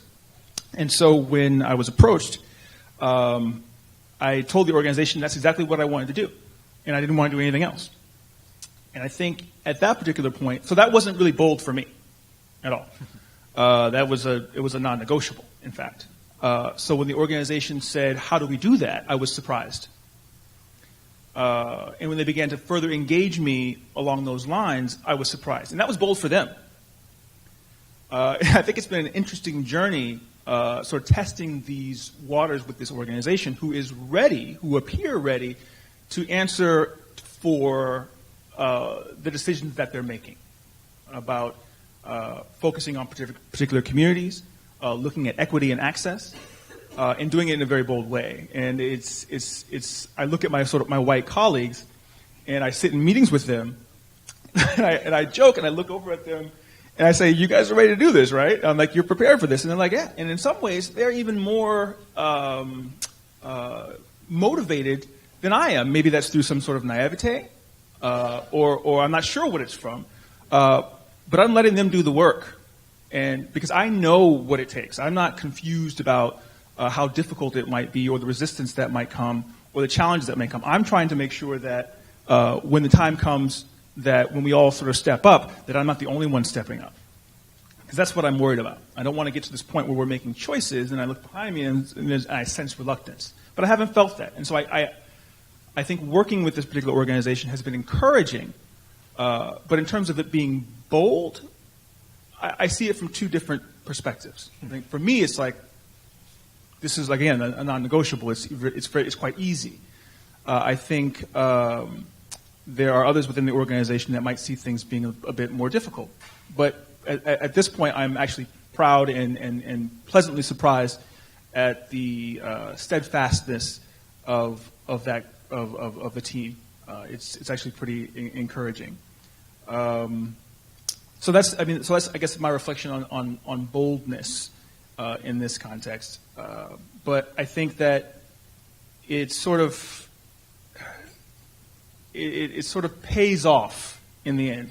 Another quick story before I sort of pass it on is that we've seen something happen pretty recently in the world in terms of what it means to be bold in this space, and that is with our own Nike, right? We saw them take a fairly bold stand with this whole Kaepernick thing, right? And I think a lot of people were sort of curious about how that was going to play out. And I met with Colin some years ago when he told me that this was happening. We talked about it. He came into the airport and I was like, "What are you doing here?" He's like, "Well, I'm doing this thing with Nike, and this was last year." And I'm like, "They're really going to do that?" And he's like, "Yeah." And I'm like, "Really?" He's like, "Yeah."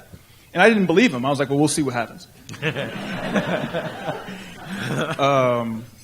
And then, and the funny thing is, when I saw all the sort of hoopla sort of start to drum up again, I was like, "That's it."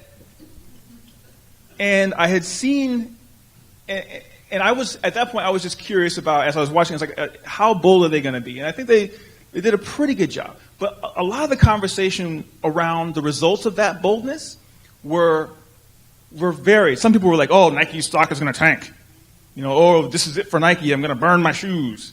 But I wasn't confused.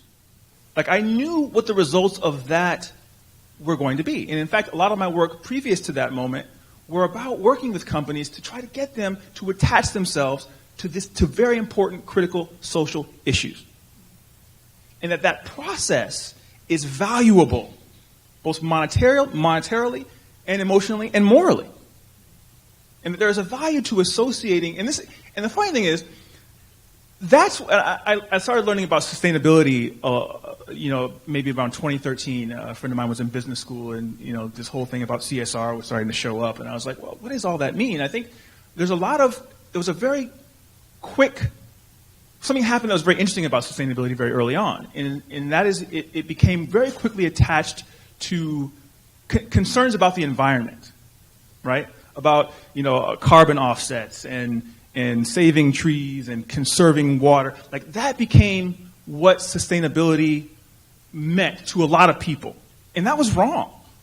That was an inappropriate association. Sustainability was not just about ecological concerns about our environment. It's about how we live totally as a community.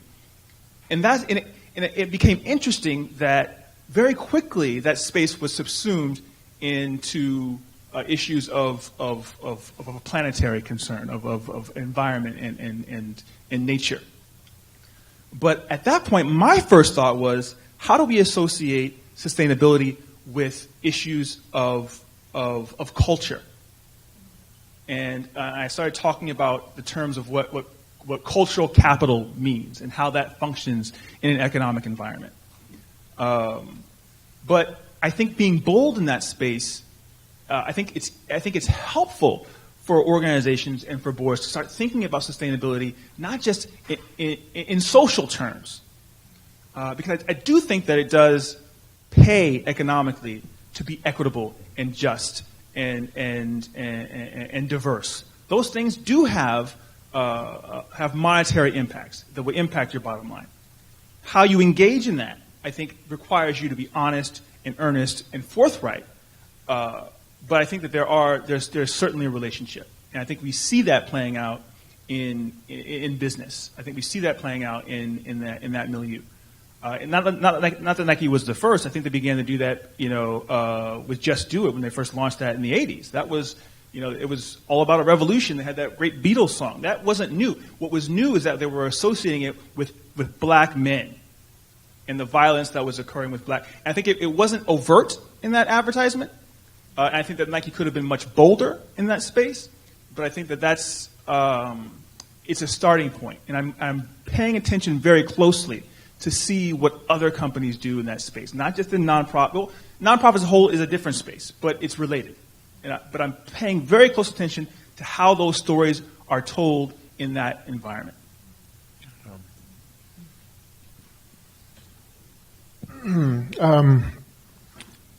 So thank you for those words. And I think being bold is completely subjective. I think one of the things being bold for me was really just stepping into a space where I knew that I would be the only person of color. I would be the only person actively advocating for DEI as an important value for the organizations to embrace, but also to sort of examine and like, how does this impact the work that we're doing? And do we really come into terms, are we going to come to terms with the idea that we're not reaching a certain segment of the population? And it's reflected not only here, talking about that board, on the board level, but also the staff level, also just like the people that we work with. Like, how are we really going to take the time and come to terms with some of these obviously very visible issues here? So I think being bold requires obviously taking time, taking up that space, and realizing that conversation is important and it needs to be had. But also, depending on where you are and what did those dynamics look like, I mean, just the idea of showing up sometimes and forcing the conversation can be incredibly bold for some people. I think being strategic is also very key. Some of the board work I've done in the past have really sort of pushed for DEI as an organizational sort of impetus to really push us in the right direction. And it was hard because I think there was a certain part of the organization that embraced this idea that we needed to be better stewards of the resources for all people that were to be served by this organization. But there was also, it came to a point where the board would not want to move on the way things had always been done, over scrutinizing the idea that inclusion was something that they weren't ready for and they weren't willing to do, and they were going to actively push back on that idea. And they didn't want to embrace the DEI metrics and really forcing the changing outcomes and what that organization looked like from the board all the way down to its network of partners. And so for me, being bold was really sort of making sure that they understood, like, this has been my experience working with you on this stuff. It's been unpleasant. It's been marginalizing. It's been tokenizing. And these are the reasons why. And we should expect more from ourselves because I think everyone else expects more from ourselves. And I wrote a very open and outward resignation letter to that effect, and it really was not necessarily something that I felt comfortable doing, but it was one of those pieces where, like, strategically, I knew they were done listening to me, and the board did not want to change. In the bold category, it was something I did not want to do at all, but after really talking with people that I respected and really consulting different community leaders, like, this is something that needs to be said more often. And after I took that step in resigning very publicly, I got a lot of support. People really affirmed my experience and really said that more often than not, that was their experience working and serving on boards, and sometimes it hit close to home for a lot of people. So. I think sometimes bold is defined more by what we have the risk to lose as opposed to what we have the risk to gain. And I find sometimes it's a very powerful driver to some folks as to whether they're liked or not. So they're afraid to make a bold move, a bold decision, because they're afraid of not being liked. In addition to lots of other motivators of achievement or could be livelihood. I've had conversations about diversity, equity, and inclusion, both at a local level and a national level in various networks. And at the national level, could hear the concern in some small towns in the middle of the country that if we move forward in diversity, equity, and inclusion, that will lose donors, that will lose credibility in this community. And again, it's that sense of loss as opposed to what could be gained. I think, Hanif, to go back to also what you said about the strategic tools or components that we need to have in place around diversity, equity, and inclusion, that equity lens is critical. Because in those moments of whether we're being bold or strategic, you can go back to that equity lens, and an important component of that is around multiple perspectives. Who is influencing the question that you're asking, and are they involved in the solution? And so when we start to think about maybe places that we're stuck, I think that equity lens is an important tool so that we can think about what we're perpetuating. Who are we lifting up in those moments by saying stuck, and who are we leaving out? Really critical questions. Can I just follow up one more question with you as an ED right now with your board? You talk about how do I help people see this conversation as generative in some ways versus like fear-based? For you, how are you cultivating that on your, like, what does that mean for you in terms of cultivating a sense that equity, diversity, inclusion, we want to come from a place of, hey, what's the possibility versus what's the possibility to gain here or to create here, or how do we live in the value versus what's the possibility we lose? Like, what does that look like for you as an ED? Board is in the room here right now. Yeah, so the real test is, we'll see. I think, in the work at Campfire, I feel incredibly lucky because the resistance, if any, is not at the theoretical level of why we should do that. I think everyone gets the why. When something gets to the how, that's where it gets tricky because we want to do it right. Like that's sort of white-centered culture of wanting to be achievers and do things right. So there's work there. And then I think, as we've worked with constituents around diversity, equity, and inclusion and transformed some of our traditions, as an example, as an organization that was started in 1910, it has evolved significantly over that century. And that when things start to get personal and they feel a sense of loss, and I would say this is more with maybe our alumni than it is around the board, that's where the emotion and hard conversation has been happening. But at a board level, again, I think we feel really lucky that everybody is on board. It's just a matter of the how. So we have a interesting question, bunch of interesting questions from the audience. This is interesting. How can white board members support people of color on the board and DE&I initiatives, and any kind of advice for managing that culture shift? And so if we were both to think about it from that direct question around what's the role of white board members in support of members of color, and in general, what's the work of white people in this work? Oftentimes I'm in conversations where white people are like, well, I'm not sure what I'm supposed to do here. Like, if I take up too much space, then here's another white person taking up space. If I don't take enough space, then white people are not involved. Like, what am I supposed to do, right? So at a board level, what's the role of board members in doing that in support of people of color, or do they have one? And in general, what's the role of white people in this work on equity and inclusion? From your perspective. From my perspective, yeah. Well, I think there's been a few really key presentations, and I really appreciate the work that Jesse Beeson has done with some of his advocacy work with Color Pack and the Northwest Health Foundation. And I think one of the things he suggested that has really stuck out for me is like when you see a room full of people discussing issues about communities of color and you don't see people of color in that room, you need to stop the group from having that conversation and really examine what you're doing, why you're doing it, who are the voices that are not at the table, and actively seek out those perspectives and bringing them to the table in a meaningful way. I mean, that would be the simplest and fastest approach to addressing this issue.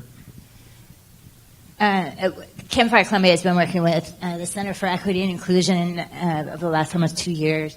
And I think one of the poignant moments in our work with you all was when the team said, you've got to do the soul work.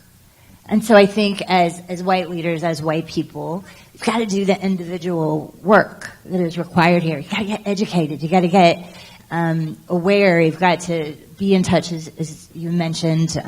Some folks have never been in someone's house who's different than them from a racial perspective or from other identity perspectives. So I was with someone the other day, and they were talking about a conversation where they just felt exasperated. Someone was asking a lot of questions, and sometimes, as a white person, we might rely on a person of color to teach us how to do this work better or to do it at all. And the person I was talking to was like, I just had to say to the person, just Google it. Just stop asking me questions. I'm exhausted. I've been doing this all my life, trying to explain to white people how you should be. Just Google it. So I think we all have a responsibility to do that work, and that can look like all kinds of things. But again, it goes back to relationship. It's about showing up. It's about taking it slow. It's about also not always relying on people of color to do that work for you. I think that's critical.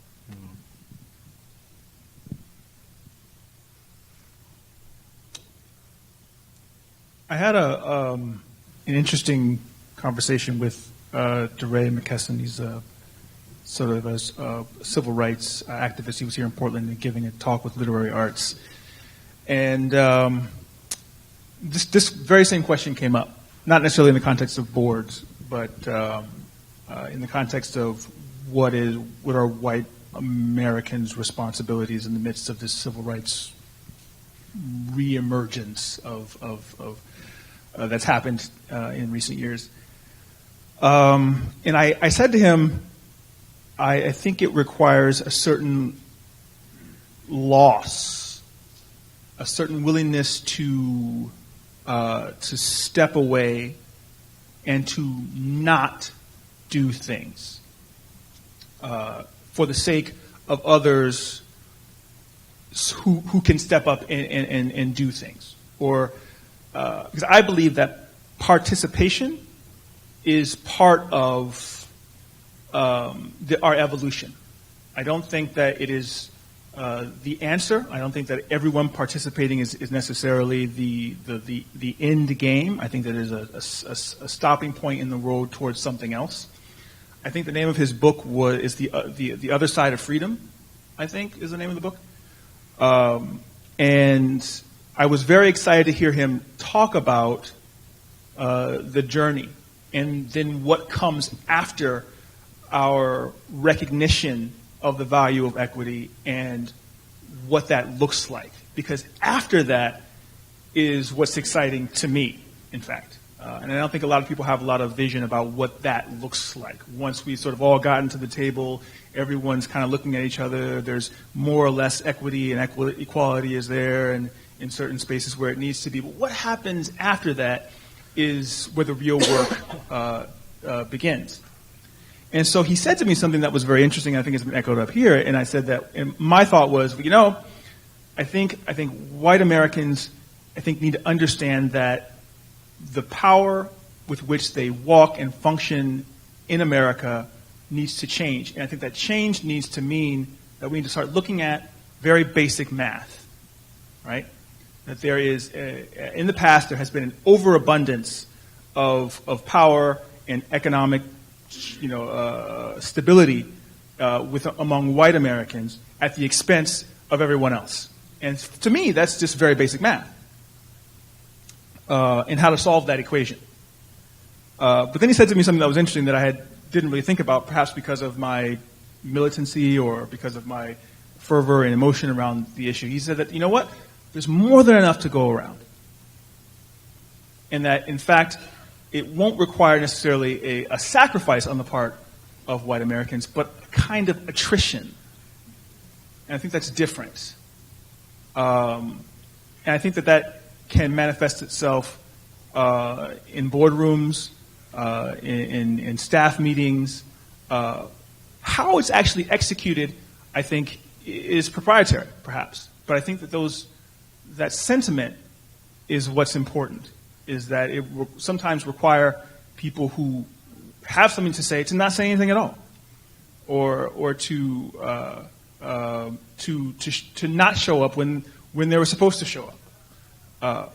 But it will be something perhaps bold that will lead to something like that.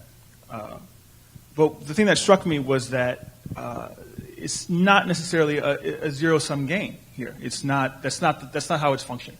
That there's looking at things from a deficit approach is not necessarily the way that we need to look at it. And I think that there is another perhaps algebraic equation that I think can guide some of the choices. But I think that there is a rebalancing that needs to happen, and I think it's going to require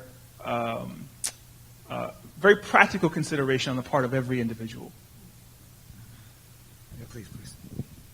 Yeah, I think I might have simplified the issue a little bit more than I would like. But I think one of the things, just taking consideration I've heard from other panelists, I think one of the other things is really to, as you tackle your specific issue that your nonprofit is really addressing, I would take the time to really examine where your relationships lie, why there are inequities in your specific issue area and why they exist, and really doing your diligence and really looking at where and how do we get to this space? What are some of the historical inequities that have led us to this place where we need to look at this more clearly and more strategically? But also even just looking to the future. Like our state is only growing more and more diverse. Almost half of the kids in our public school systems are kids of color. And depending on where you live in Oregon, like this is something that organizations that are going to have a future need to come to terms with and really examine very closely, and take your time and build those relationships and really think about the intention that you are bringing to the table when you're thinking about DEI work with communities of color. This is great. It actually is bringing up a question that we had that's kind of putting all this together in some ways around boldness for strategic versus your personal whys and the role of white folks. And I'm noting our current social political climate. And it's been interesting working with, I noted the New Avenues for Youth executive director had to made an interesting stand around a potential governor, a gubernatorial candidate who stood in opposition to sanctuary city legislation coming up. I always remember thinking about with the Blazers, when we were working with the Blazers, what happens if Dame takes a knee? And where and how are we going to stand when the President of the United States tweets out, something about us? And I'm just noting the ways in which the social political context is now creeping into our everyday, where and how we make a stand, what we make a stand, and hearing boards wrestle around with, are we an activist organization? If we make a stand, are we an activist organization? That's not our mission. Or do we have a right to do, are we supposed to do that? So when we think about bold, when we think about why, when we think about what it means to lead, the board's role, and all of this stuff, how does our current social political, when you think about our current social political context, and how does that inform how we're leading in this moment, or what leadership looks like within a DE&I context in this moment?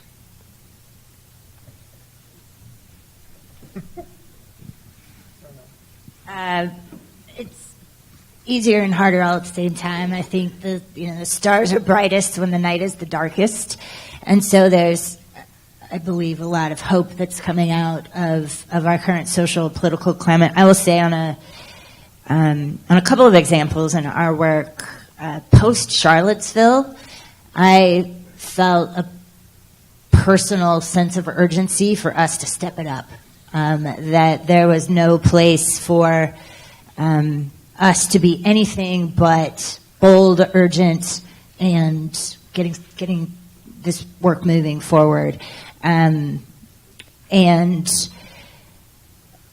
that sense of urgency, I think, moved us forward faster and didn't bring everyone along at the pace that we might have had at a different time. I will say for kids today, and that's our work at Campfire, the number of incidents of bullying and the intensity of kids' lives that we have the honor of being connected to, the intensity of that has changed our work in that because we focus on relationships, the kind of stories and the ways that kids are struggling, the way that is shared with our staff is heartbreaking. But we have to get better at not only surrounding those kids with love and resources and supports to be able to navigate that, but we also have to do that for our staff, because what we're seeing is this secondary trauma that's then moving on to our staff because they're taking on the intensity and the struggles that our kids are feeling. But incidents of self-harm, bullying, all of that has intensified significantly. I would say doubled or tripled in the last year alone.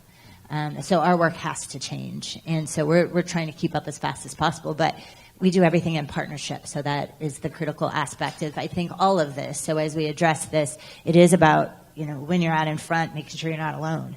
And so that's what we're focused on. I love the conversation around kids. I have an 8-year-old, and she's brilliant. Had nothing to do with me. She just came out brilliant.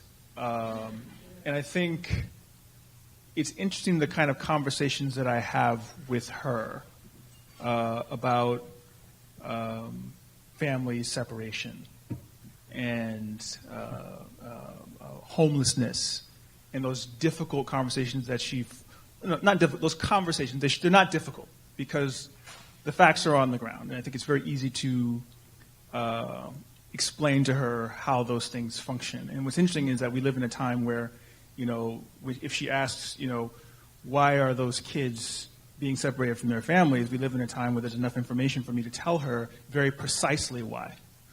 And not only it doesn't become a conversation about them or they, but there are very specific pronouns I can give her, which is awesome. As to who is responsible for making these kinds of decisions. Whereas I think before it was much more opaque. Anyway, that's a long way of saying that I think we started talking about power before, and that analogy that I used about water. Water is very powerful, and this is going to happen, this shift that's occurring is going to happen with or without our agreement. That's just the natural sort of order of things. When things are out of balance, I think the natural world has a way of rebalancing them. So in terms of how to position yourselves organizationally around this thing, I think there are so many opportunities now to be bold and to make choices and to align yourselves with what's very clearly a need and a desire to support communities of color or to diversify or so on and so forth. That is the way the wind is going. And I know this because this isn't new. Organizations have been kind of slowly doing this, and I mean for-profit companies have been doing this for quite some time, very slowly sort of looking at the way the wind is going and then associating themselves with it. I think, back to this analogy with my daughter, my daughter's mother and her family are very, very Polish. And Polish Americans, very sort of not white, but they're white people. And so she is a product of two different experiences. And our demographics of not just our state, but our world is changing. And our world is full of children who look just like my daughter. And I think what's happened as a result of that is I've seen something very interesting happen very slowly when I look at television. Right?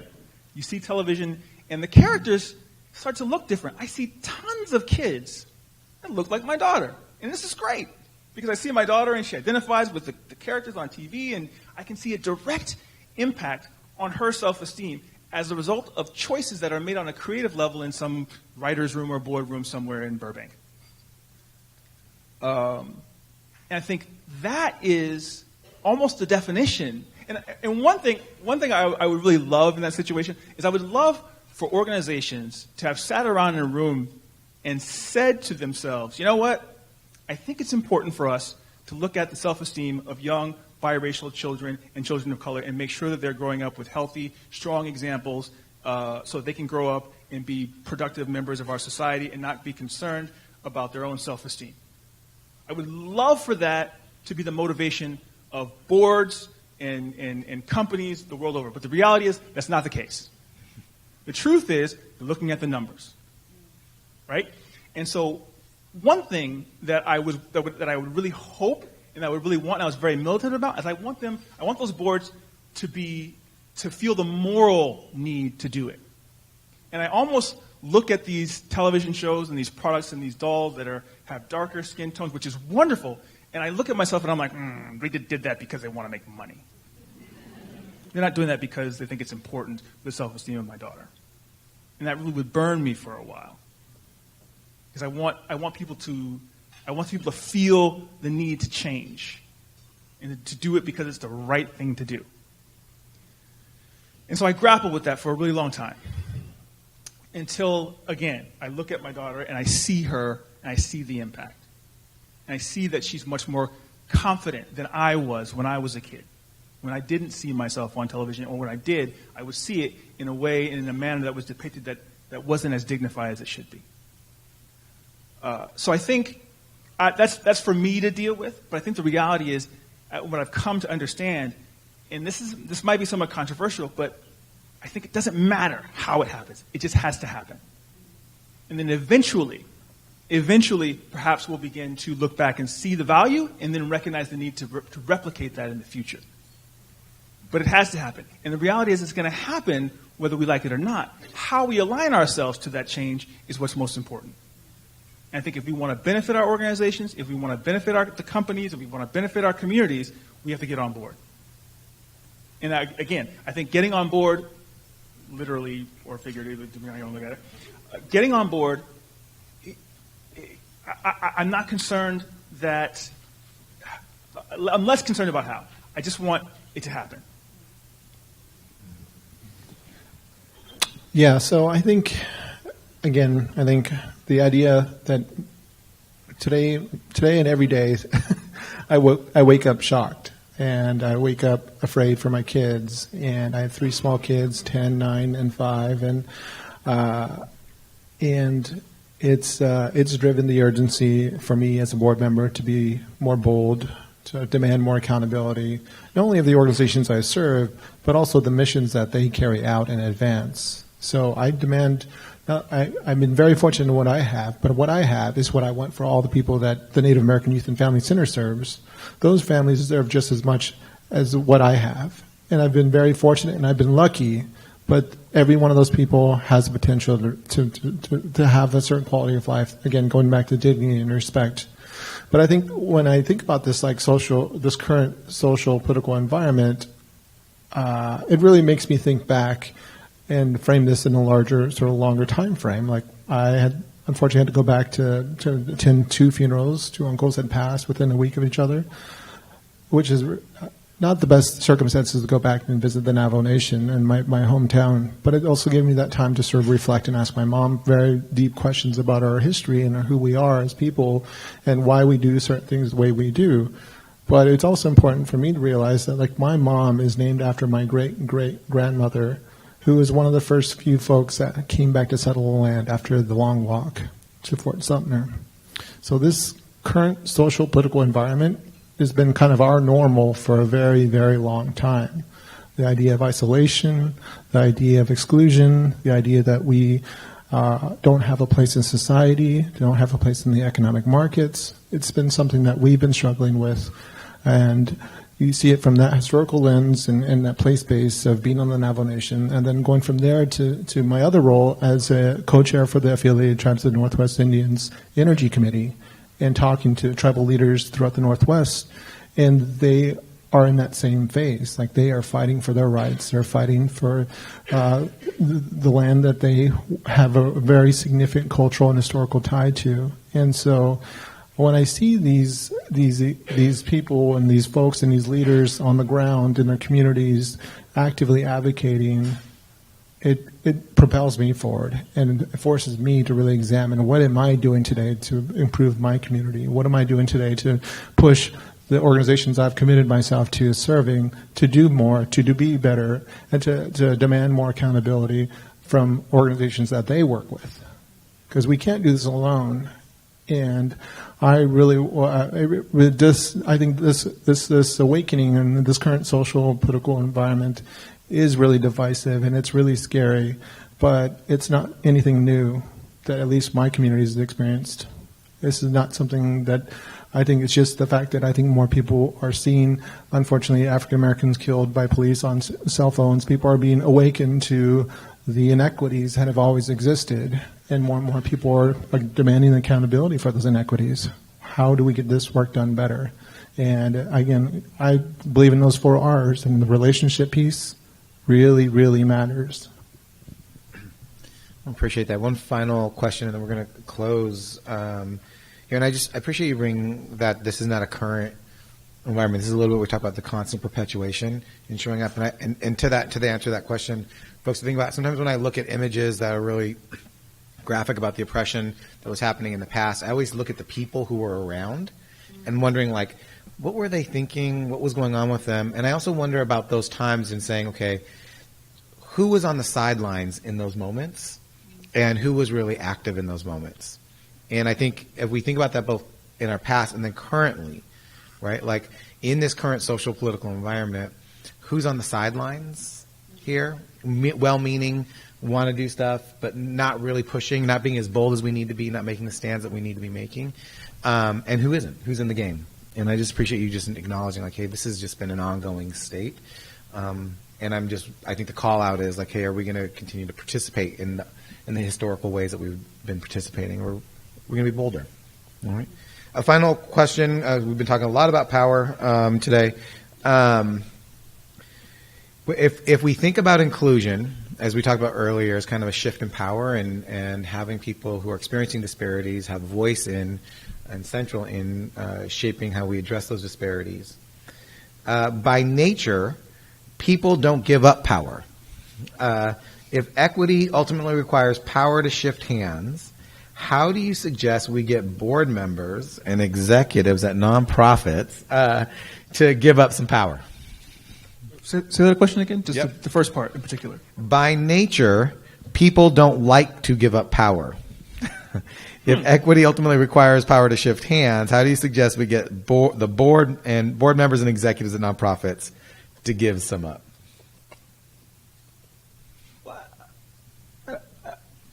I'm not sure I agree with the basis of the question. There we go. I think there are many people who want, myself included, I hate being here right now. Like, this is a powerful position to be in. It sucks. I think that the presumption that people don't like to give up power is a dangerous one. I think that there are some people who don't like to give up power, but I think that the reality is that in America, or in our Western experience, we don't like to give up power. But there are many cultures, many, many, many cultures around the world who understand how dangerous power is and don't want it. And I think that that's part of our education as Americans, is this desire to hold on. And that desire to hold on is what, again, is very poisonous to our communities and to our culture.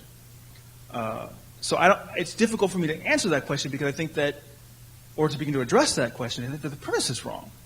I think that's part of our training. It's part of the unlearning that we need to do as a society. Because I see what it does when you try to hold on. And the funny thing is, when you go to films, when you see movies, like, we see these themes play out. We've seen the stories where we know what happens when an evil character is trying to maintain his grip, like, the Hunger Games. Like, we know that. Like, we understand the way that we should behave. And we use our time and we pay to go and see stories that tell us the moral behind how we should behave in society. And then we go and we experience that as entertainment. And then when we leave that experience, we go back to our lives and do things in a radically different way. And that always intrigues me, because I think deep within each of us as people, and is as evidenced by the fact that we tell these stories and we write these fables and we see it as fiction. Like, we know. But then we retreat back into something different, which is interesting. And I think that's part of how our behavior needs to shift, how we need to start thinking differently about ourselves, is that we need to trust our instincts, because our instincts aren't being supported by the structures that we use to organize ourselves. And that's it's in direct opposition to it. And that's part of the work that I think we need to do on a local level and within our organizations, is that very fundamental that dissonance that exists. That's what I have to say about that.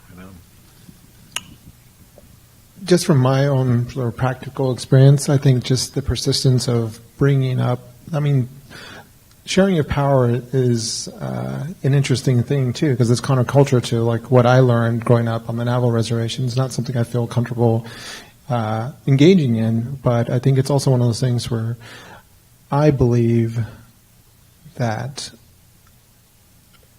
in order to have, I believe in our community. I believe that our future relies upon being more inclusive and engaged in sharing of power, or whatever that power may be. But I think the mere fact that you can't escape the statistics, like you can't outrun the idea that we are going more diverse, whether we want to acknowledge that or not. And what our community looks like, the health of our community, really relies upon us sharing power, but more specifically, really continuing to push and persist on that conversation of why it's important, not necessarily to share power, but just to make more room and make more space for people. And especially those folks that have traditionally been marginalized and left out of the conversation. And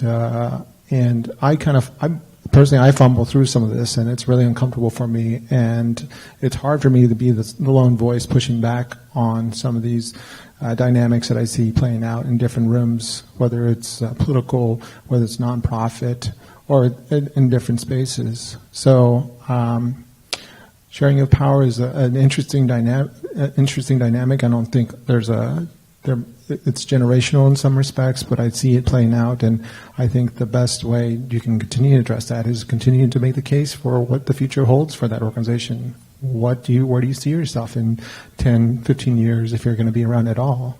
And how are you going to do this work without looking at bringing more people to the table? My brain went in all kinds of directions with that question. My first immediate response was, term limits. That's not enough, because we can't wait. We have to get at this work immediately. And so then I was thinking, okay, then I started thinking about social and political, and I was like, okay, so then everybody's got to vote and make sure that everyone you're connected to is going to vote, and then we got to dive into voter suppression and voter access. So totally different train of thought. But I think, going with your point, power is not finite. And I go back to your original metaphor, or talking about Mother Nature and water. And so there's so much space for shared power, which you talked about, Eddie. And part of that, I'm wondering, is also about a realization that, I feel really lucky at some point to have realized I'm never going to know everything about everything.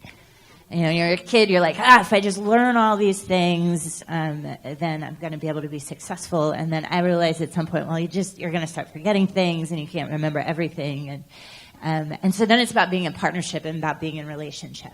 And so if there's some way that we can help people see that you are better, more knowledgeable, more effective if you are in relationship, especially when you're in relationship with people who are different than you, because you could learn more and expand your perspectives and all of those things. So I think at the end of the day, to me, it goes right back to relationships. Who do we lean on to be better as people, and making sure that those folks are expanding what we already know and making us more aware, more knowledgeable, and deeper in our understanding. It's actually a great way to end. And I know we're going to have some closing remarks. And before we do that, I know that what we're hoping is that this conversation is continuing to build the relationship that you all are having, your organizations are having, to this really critical conversation. And I want to acknowledge the panelists for bringing in their perspectives, insight, heart, soul into this conversation. So thank you very much.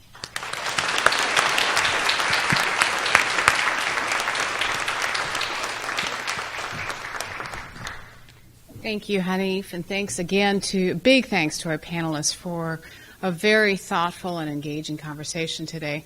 Personally, I look forward to being bold and taking the conversation back into my workplace and furthering the work that we do, and I hope that all of you will do the same. My name is Catherine Coakley. I'm president of Columbia Trust Company, one of the 3 sponsors here today. We are so proud to be able to bring this program to all of you. Columbia Trust Company is an affiliate of Columbia Bank. For those of you who weren't aware, we are like sister companies, and we do trust and investment work for a lot of nonprofit organizations in this market. And the 2 other markets, we also operate in Washington and Idaho and have teams in all 3 states. We would love the opportunity to get to know some of you better, and if you want to learn a little bit more about our capabilities, there's some information sitting out on one of the tables out in the foyer. We, Columbia Bank, Columbia Trust Company, are so committed to diversity, equity, and inclusion, and excited to continue this conversation with all of you. We ask that you take some time to complete a survey that's going to be sent out to you, an evaluation form that will be sent out by email, so please do that. For those of you interested in the presentation that was made today, we're hoping to put together a variation of it and send that out to you as well. And just in wrapping up, thank you again for taking your time this morning to join us. And one last big round of applause for Hanif and our panelists today.